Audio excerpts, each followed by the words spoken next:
Hey, this is Anthony Threvzilla. Come on, decide and ride. Welcome to our detailed breakdown of the new CD Vertigo 2 boot, available at RevZilla.com. This is the Vertigo 2. To my left, I have a Vertigo 1. The Vertigo 1 has been around since the inception of RevZilla TV. That is 2009.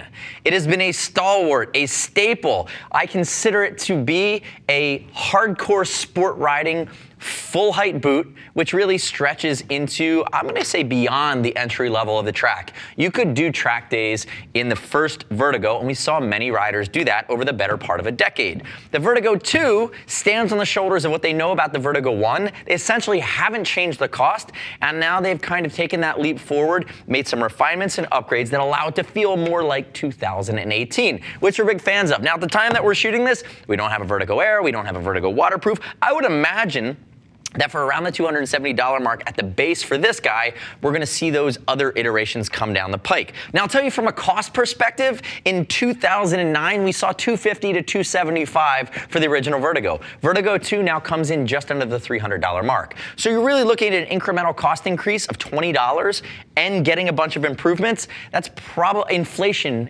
increased, and the cost of materials increased over a decade at a greater rate than the increase in cost in this boot. So beyond that, just doing what they've done and moving forward, they could have kept the same older version, increased the price, and I would have been fine with it. The fact that we've now moved into a new Vertigo 2 that gets reflective, it gets a more streamlined approach to the rigidity and this vertebrae system that gives you protection along the Achilles, along the ankle. It's now CE rated 2. Again, some refinements and restyling. I'm a huge fan of that leap forward. And remember, hardcore sport riding, but you can absolutely take it to the track. And we sometimes talk about track-related products as saying, yeah, they're entry level. Do a track day or two in them. If you start doing more track days, upgrade your gear. This is one of those products that if you own it, you can do a lot of track days in it. And the fact that CD, one of their philosophies is you see a lot of exposed screws and small parts. What that means is that as you start to potentially wear through things, depending on how you ride and you put wear on your gear, you can actually replace these. So you use that base chassis over time,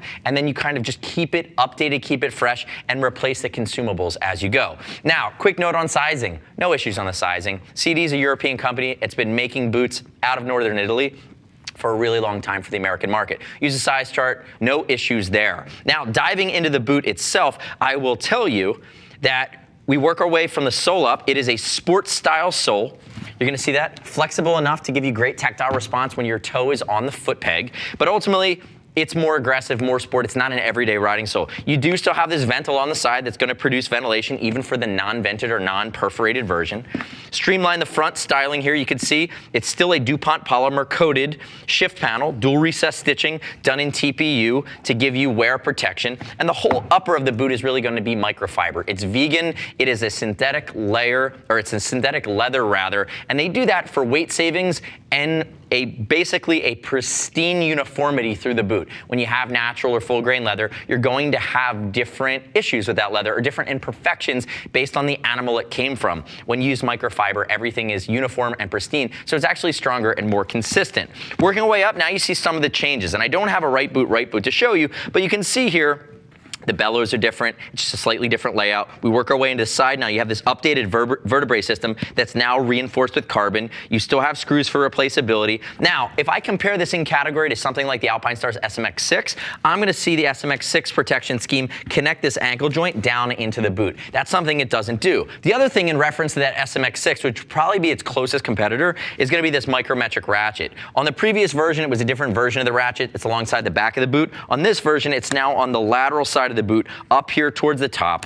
You can see that they've refined the shape of your TPU that's going to cover you at the front of the shin. And we look at the back here. Now it's slightly more streamlined. It's lighter weight, and you still have Achilles protection. We've added a pop of reflectivity, but beyond the fact that it just looks cooler, it's now lighter weight. It's lower profile. One of the things that CD did 5, 10 years ago with some of these boots is they made them almost over-engineered. You sometimes would see big plastic hard parts that just became beefy. And what we saw at the highest level of performance products for the track for your feet is really a streamlining. Getting the boot, keeping it protected, but getting it out of the way so you get more of a tactile inflection point or a tactile response point from the bike. You're getting more surface area. So again, you have more feel. It's lighter weight. It's going to be more comfortable, less heavy. So less fatigue on your feet as well. And you'll see that. Notice the instep here. Medial side, they've changed it. You still have this expansion panel. It's still a medial side zipper. And ultimately, you do have a different shaped slider up here towards the top on the medial side. Very similar style sole. The other thing now is that this boot is fully CE2 rated, and that covers 4 different tests, 4 different categories. So again, Alpinestars was the first one we saw bring a CE level 2 boot to the market. Now we're seeing other competitors out of Italy do the same thing. It's becoming par for the course, but it's great that the safety standards beyond just helmets are improving, beyond just armor are improving. Now we have a safety standard at a level 2 for just motorcycle boots, and this boot, the new Vertigo 2, is going to carry that. Now we open it up. You're going to see I'm going to pull down my medial side zipper here all the way. This guy should come right down for me. See the way that that's done. It's reinforced and it's protected. Still that cambrel liner all the way down. It's going to be wicking. It's going to pull sweat away from your foot, help it get to the outside of the boot and evaporate out of the boot itself. Ultimately, if we do see an air version, which I'm sure we will, it would be full perforated. There's not a whole lot I don't like about what they've done. And ultimately, I look at this boot and I say they probably could have increased the price $50, $60 and got away with it if they needed to. And one of the things I think that's very smart that CD did is said, hey, listen, there's been a material increase in cost. It's been a decade. This is still a product that is for the hardcore sport rider that's a bit of a gateway drug to get somebody onto the track, keep them protected, keep them comfortable, but also look pretty cool doing it. I applaud the fact that they kept the price as low as humanly possible, and they ultimately took a big leap forward in boot protection. So next step in your journey is to click the info button, your desktop, your mobile device. Visit the product detail page at RevZilla.com. Read other rider reviews. You shouldn't just take my word for it. As always, want to talk to a gear geek? See us at RevZilla.com or 877-792-9455. Thanks for watching our detailed breakdown. Remember, subscribe to us at RevZilla on our YouTube channel. Stay up to date with our opinion of the latest and greatest in the motorcycle universe. I'm Anthony. We'll see you next time.